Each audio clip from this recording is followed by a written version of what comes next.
Si vous êtes à l'étranger, nous sommes à Kinshasa. Bienvenue à tous et merci de nous regarder et de regarder évidemment votre magazine, votre émission avec Floride. Aujourd'hui, nous recevons Serge Kabangou Tchamala.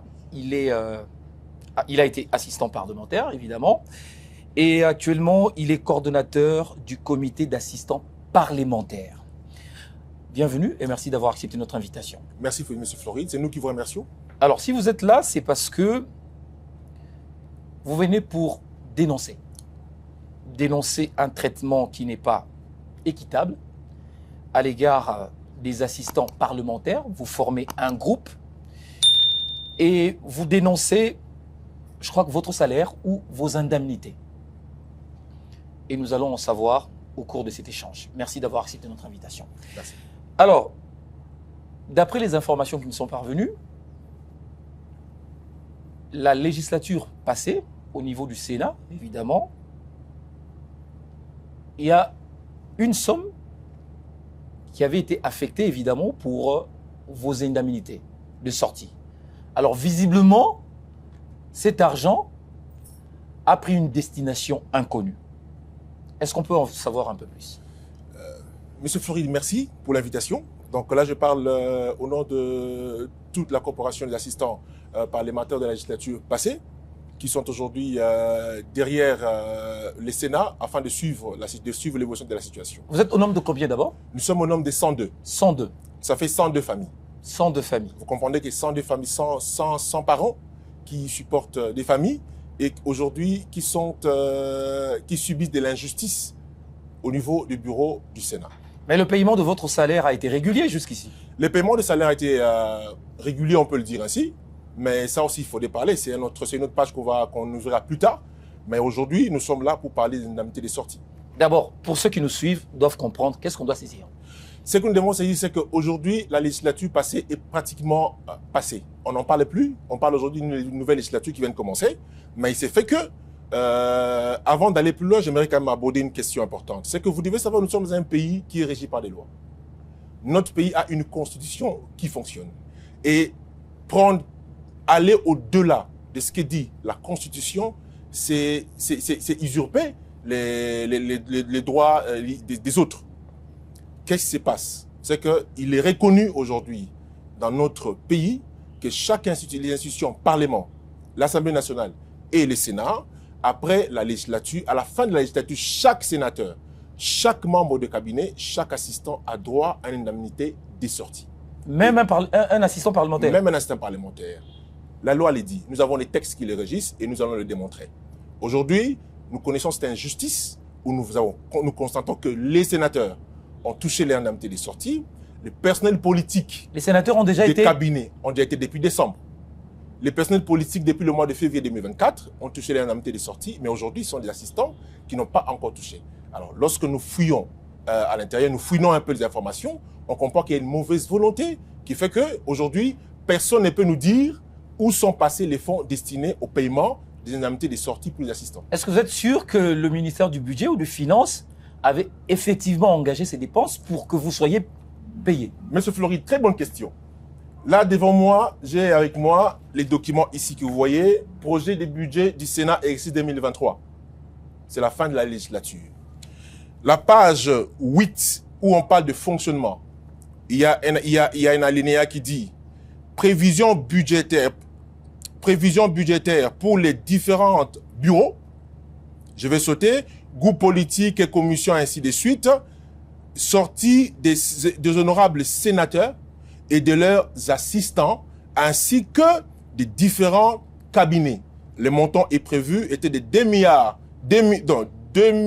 287 milliards 587 374 968 $,36 francs congolais. C'est dans les budgets de l'État congolais. L'argent sorti.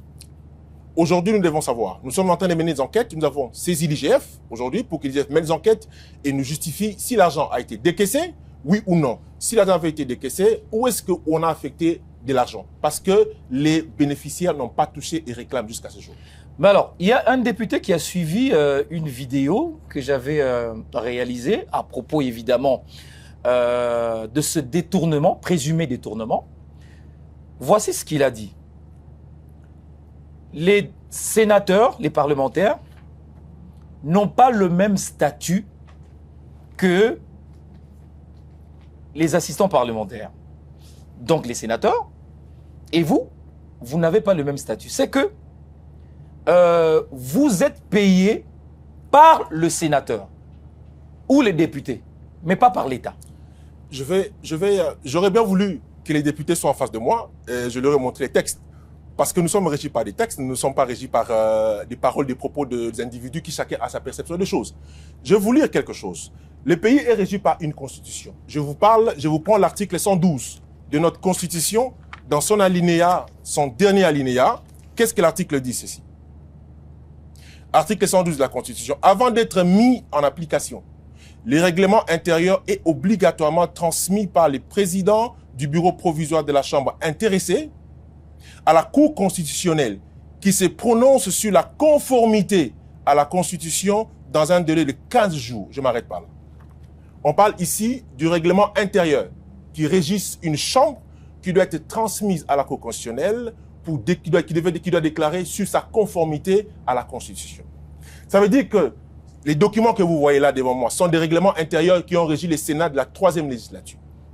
Et qui sont conformes à la Constitution. Qui sont conformes, déclarés conformes à la Constitution. Par la Cour constitutionnelle. Par la Cour constitutionnelle. Je vous lis les règlements qui a dirigé le bureau de M. Alexis Thambwe Mwamba. L'article 222 de ce règlement intérieur. Qu'est-ce que l'article 222 nous dit? Alexis Thambwe Mwamba et puis qui fut le premier président de la 3e législature du Sénat. Oui. Je vais vous les lire. L'article 222 dit ceci. Les sénateurs, autres que les membres du bureau du Sénat, a droit à un assistant parlementaire choisi par lui. C'est une obligation. C'est une obligation. Pour l'aider dans son travail. L'assistant parlementaire fait partie du personnel politique. Ça, c'est le règlement intérieur. Il est nommé aussitôt après l'installation du bureau définitif et les cas échéants relevé de ses fonctions par décision du président du Sénat sur proposition du sénateur de qui il dépend. Une décision du président fixe sa rémunération et ses avantages. Ça, c'est l'article 200. Une décision du président fixe sa rémunération et ses avantages. On ne parle pas qu'il est dépendant du sénateur par rapport à la rémunération. Non, il est dépendant du budget de l'institution Sénat qui le paye. Donc, si les députés est ignorant du règlement intérieur, il n'a qu'à aller chercher dans le règlement intérieur pour voir cela. Je vais vous donner une autre information. Lorsque le bureau Bahati arrive en avril, nous sommes en 2021, il y a modification du règlement intérieur. C'est la même législature. Ce règlement modifie celui que vous venez de lire. Qui modifie celui que je viens de lire. Oui.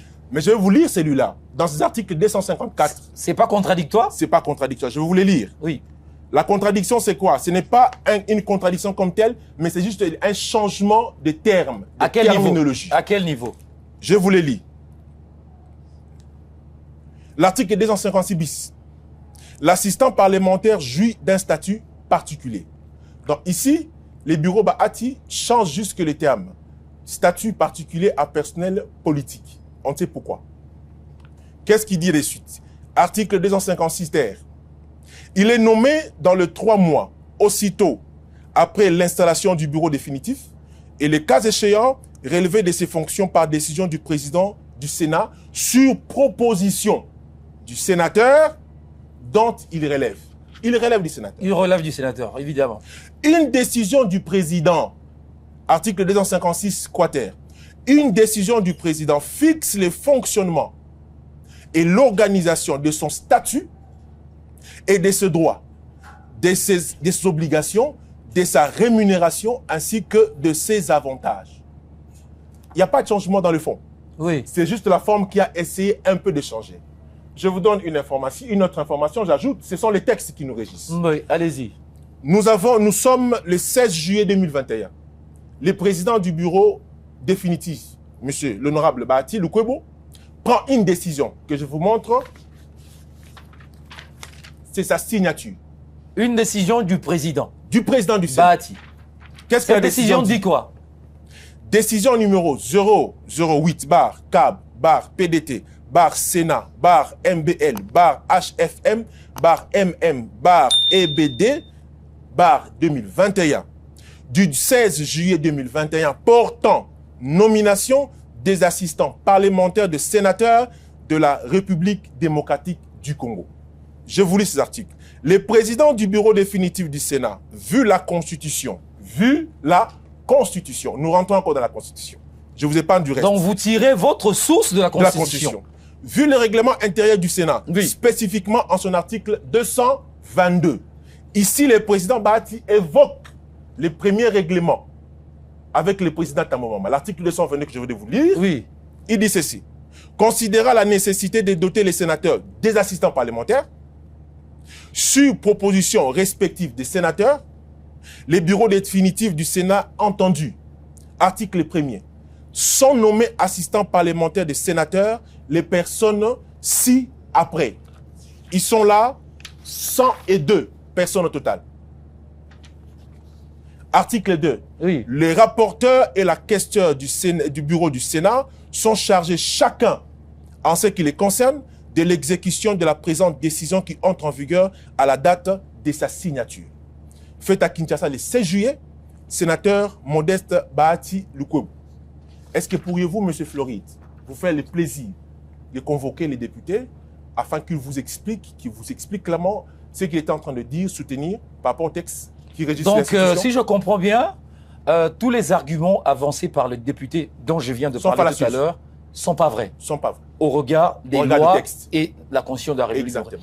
Alors, est-ce qu'il y a un lien entre les frais des fonctionnements alloués à la Chambre haute Chambre haute du Parlement, le Sénat, et votre rémunération? Votre rémunération va directement du ministère du Budget ou vous êtes payé sur base de frais de fonctionnement? Je vais vous rappeler une chose. Les Sénats, l'institution Sénat ne reçoit pas de frais de rémunération comme la fonction publique. Les institutions Parlement fonctionnent sur base des dotations. Le gouvernement de la République dote l'institution d'un budget annuel, d'un budget mensuel, qui est aujourd'hui, le Sénat, avec le président Bahati, nous tournons autour de 10 à 11 millions par mois de dollars américains, par mois. C'est dans cette dotation-là que toutes les rubriques sont réparties.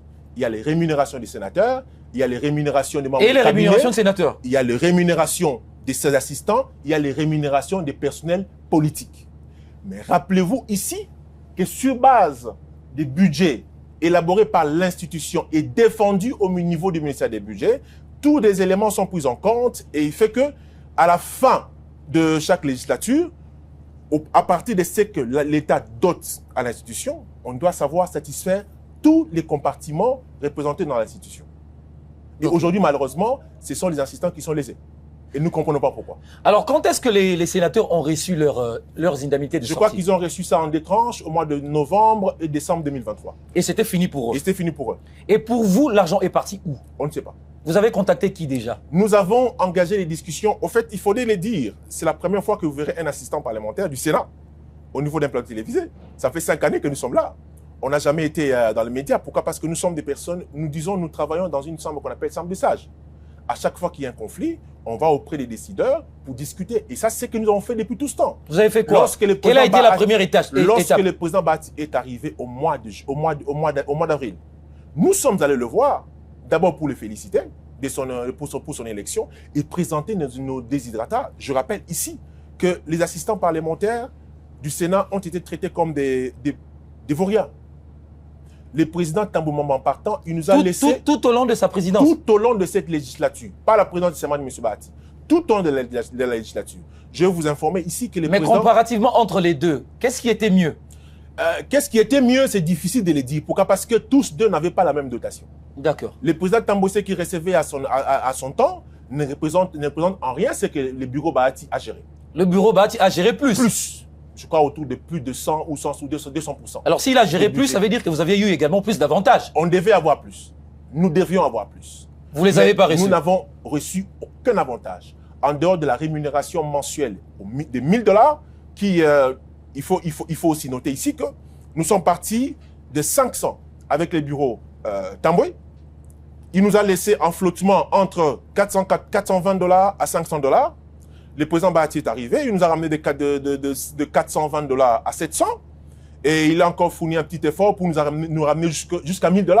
c'est que nous avons remercié, nous sommes allés le lui dire, mais ce n'était pas suffisant par rapport à ce qui devait être fait. Vous constaterez ici avec nous que nous sommes dans une institution prestigieuse, c'est le Sénat. Lorsque vous payez un sénateur, vous le traitez convenablement, mais attends, les proches collaborateurs du sénateur, c'est son assistant. Comment vous allez faire fi de l'assistant alors que c'est une personne qui doit jouir des avantages comme toute personne qui travaille dans l'institution?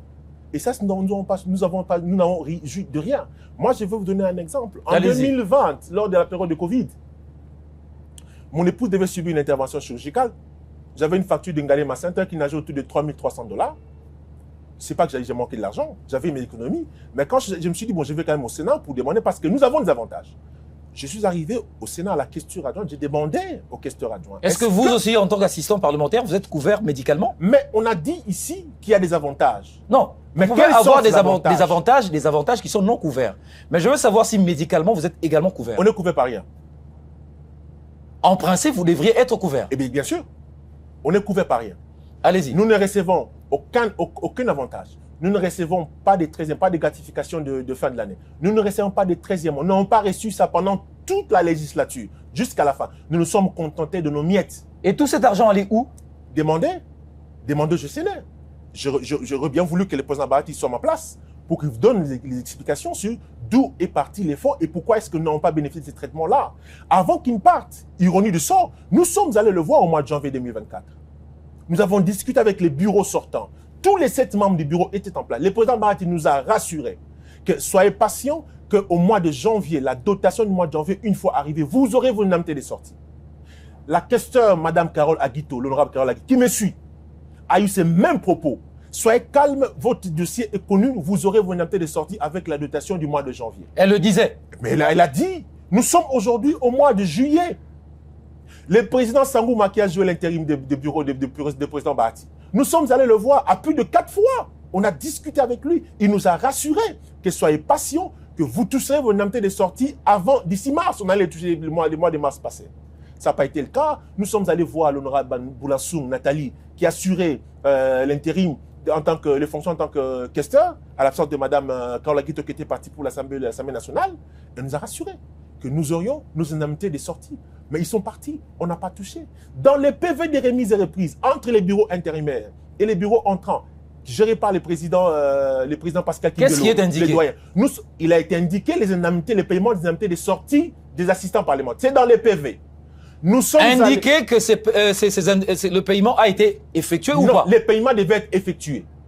Nous sommes allés voir le président Kindelo. Oui. Nous l'avons rencontré. Le président Kindelo nous a rassurés, par ses propres mots, que je suis au courant de votre situation. C'est inscrit dans les PV de remise et reprise et que vous toucherez vos droits.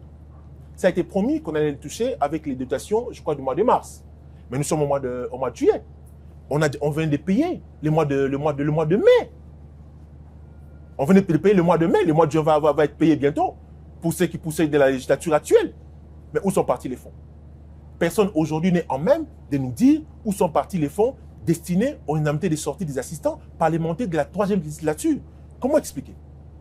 Donc ça, c'est l'ensemble du bureau du Sénat. C'est l'ensemble du bureau du Sénat. Qui est responsable. Nous avons vu tout le monde, tous les gestionnaires, à tous les niveaux.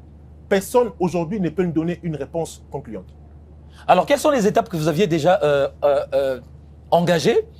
Alors, parce que vous dites que vous appartenez à une chambre sage et que ce n'est pas de votre habitude de passer sur des chaînes de télévision. Vous avez épuisé toutes ces étapes. Lesquelles? Nous avons été poussés. Aujourd'hui, si je me trouve dans votre plateau, c'est parce que nous sommes poussés à cela. Parce que quand vous parlez avec des gens, des responsables, vous savez, M. Floride, moi, des fois, ça me dérange. Quand on appelle quelqu'un honorable, quand on devient député national, on devient sénateur. Attends, c'est comme les summums des institutions. Mais quand on n'est pas sérieux jusqu'à ce point-là, comment allons-nous expliquer, qu'allons-nous donner comme leçon à ceux qui viennent, à la jeunesse qui viennent après nous? Donc, c'est un acte malhonnête de votre part. C'est un acte malhonnête, de mauvaise foi. Et pour nous, c'est un détournement. Si les fonds ne sont pas justifiés, aujourd'hui, c'est un détournement. Vous savez, en termes dans le cadre de gestion des finances publiques, des fonds qui sont destinés à un besoin réorienté pour notre besoin, c'est un détournement, vous le savez? C'est un détournement, vous évidemment. Le savez? Alors, aujourd'hui, dans notre pays, le chef de l'État a donné plus de la place à l'IGF l'inspecteur général des finances, géré par l'inspecteur général, chef des services, Jules Alinguette. Est-ce que vous croyez à l'action de l'IGF? Bien sûr que oui. Bien sûr que oui. Nous faisons confiance à l'IGF. Si aujourd'hui, malgré tout ce qui se raconte derrière, nous faisons confiance à l'IGF. Pourquoi nous faisons confiance à l'IGF? Parce que c'est l'instance habilitée aujourd'hui à savoir cerner comment est-ce qu'on gère les fonds de l'État, l'argent qui sort des trésors publics. Je vous rappelle, M. Floride, les bureaux du Sénat est géré par des individus. Mais l'argent qu'ils reçoivent, ce n'est pas leur argent, ce n'est pas l'argent qui sort de leur poche. C'est l'argent qui sort du trésor public. Ces gens ne peuvent pas se prévaloir le droit de manipuler l'opinion ou de maltraiter les autres. Non. Vous devez gérer les gens comme ils se doivent. Quand vous recevez une décision, vous demandez à l'État, écoutez, pour prendre en charge tous les personnels que nous avons ici, nous avons besoin de temps. Dès que l'État met ça à vos dispositions. Mais faites ce que vous avez demandé.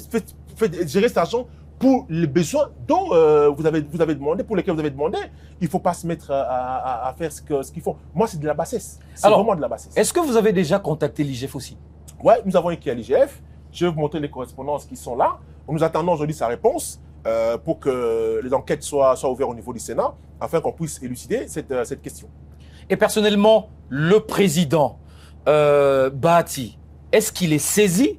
Est-ce que vous avez engagé une action pour aller le voir personnellement? Ce n'est pas nous. Et tirer au clair cette affaire? Le président Bahati n'est plus président du Sénat. Il était député national. Il a été réélu comme sénateur. Il est au Sénat, bien sûr, comme tout sénateur. Il ne gère pas les Sénats. Aujourd'hui, nous ne voyons pas dans quelle qualité... Mais c'est lui le responsable numéro 1 du Sénat. Il n'engage plus le Sénat. Ce n'est pas à nous d'aller le voir. C'est lui qui était. Parce que nous sommes en train de parler de la législation passée. Il était. C'est lui qui en était le responsable. Mais il n'est plus. Oui. Aujourd'hui, en termes de manière officielle, pour mener notre enquête, nous allons auprès de l'IGF. S'il y a des enquêtes qui doivent être menées et que les personnes qui doivent se justifier, c'est à l'IGF de les convoquer afin de venir justifier leur gestion. Ce n'est pas à nous d'aller voir le président Bahati. Il n'a rien à faire aujourd'hui pour nous. Il n'a aucune signature. Même si l'argent se retrouve à la banque, ce n'est pas à lui de signer. C'est l'actuel président du bureau d'âge qui devait signer pour que ça... Mais d'après les informations qui ont circulé sur les réseaux sociaux, oui, on n'a retrouvé rien dans les caisses du Sénat. Ça, c'est eux qui le disent et c'est eux qui doivent le prouver. Nous, on n'en peut rien. Ce que nous savons d'après nos sources, je peux te tenir. Oui. Le Sénat du mois de janvier jusqu'au mois d'avril a touché près de 32 millions de dollars américains. 32 millions? Près de 32 millions de dollars. Je le dis, on a des sources d'information. Mais les sénateurs, ils ont l'argent. Les 612 000 dollars des assistants ne représentent que à peine 3 à 4% de la dotation du Sénat. 3 à 4%. Mais je vous l'ai dit. Mais ils prennent aussi le 3 à 4%, ils bouffent. Mais je vous l'ai dit. C'est pas possible. Je vous l'ai dit. Alors, on va quand même vous laisser cette caméra. Je ne sais pas quel message qui vous traverse la tête que vous auriez voulu passer au président de la République, à l'IGF, pour que finalement les personnes qui auraient détourné cet argent soient poursuivies. Monsieur le président de la République, le Congo démocratique que vous gérez aujourd'hui a besoin de personnes de valeur, a besoin de personnes qui vont accompagner votre vision, qui est le social du peuple congolais, longtemps meurtri. Aujourd'hui, la question liée aux indemnités de sortie des assistants parlementaires, qui est une question liée au budget et au fonctionnement de l'État congolais, c'est une question qui devait vous préoccuper au plus haut niveau. Parce que ces assistants parlementaires sont des pères de famille, et sont des Congolais comme tout autre Congolais, qui doivent jouir de leur liberté d'être Congolais dans cette nation. Aujourd'hui, nous demandons la clarté à monsieur l'inspecteur général des finances, monsieur Jules Alinguette, de mener des enquêtes au niveau du Sénat.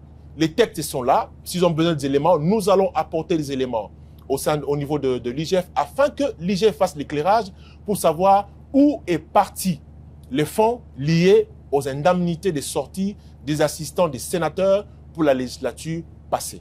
Voilà un peu le message que je voulais apporter. Merci beaucoup, monsieur Serge Kabangou, d'être passé sur ce plateau. Je rappelle que vous êtes coordonnateur du comité d'assistants parlementaires au niveau du Sénat. Oui. Vous êtes venu ici, sur ce plateau, pour une dénonciation. Ouais. Les indemnités de sortie, l'argent qui représente votre droit. Ouais. Aujourd'hui, vous ne l'avez pas reçu, alors que les autres sénateurs de la législature passée ont pu recevoir déjà leurs droits. Merci d'être passé. et à très bientôt. Merci, c'est nous qui vous remercions pour l'opportunité que vous offrez de passer dans vos plateaux. Merci. Voilà, j'avais fait une émission, j'avais fait une vidéo évidemment pour dénoncer ces pratiques qui constituent aujourd'hui la lutte ou le cheval de bataille du président de la République. Et si cet argent a été véritablement détourné, en tout cas, la balle est lancée au camp auprès de l'IGF, l'inspection générale des finances, qui est chapeautée par Jules Alinghetti. Voilà, c'est quand même honteux de voir une chambre haute du Parlement, une chambre qualifiée des sages, faire des actions pareilles. C'est vraiment une honte pour la République. Voilà, cette émission est terminée. Merci à vous tous de l'avoir suivi. À très bientôt et avec le même plaisir.